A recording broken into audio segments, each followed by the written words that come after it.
Hey now, East Coast Gull Wings. What's up, everyone? All right, well, weekend's over. Sunday. It's about 9:30 on the clock. Time to call it a night, but I figure I'd make a quick video on pretty much recap the weekend.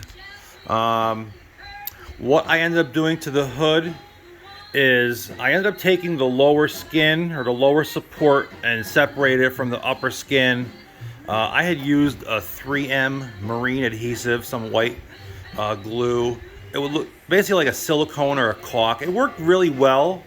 It's made for fiberglass, but I just didn't like the way it performed. The reason I took it apart, it wasn't mainly because of the glue, but the hood and the fenders were not on the same plane. So basically it had to get fixed. I wasn't gonna put a crap load of Bondo on the hood. That's not how we roll here at the garage. So what I did was separated the skins. The lower support, I bolted it back on the hinges, latched it, and I used little pieces of wood in certain spots to get the level that I wanted.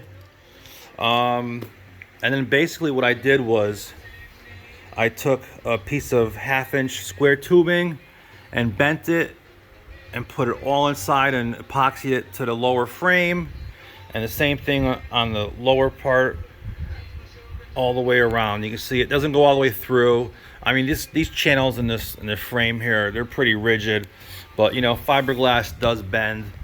Just adding those two pieces on the lower and the upper part of this hood pretty much took all the flex out of it. Perfect.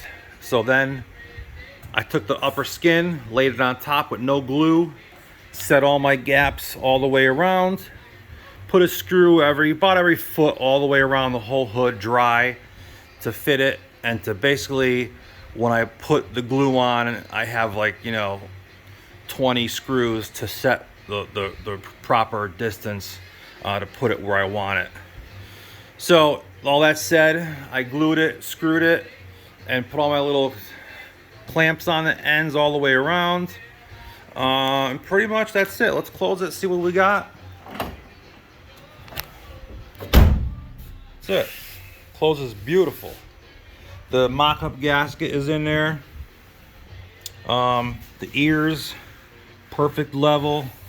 It's perfect all the way around. There will be very little Bondo required to make this perfect. And that's pretty much it. That's where we are. Let's pop this real quick.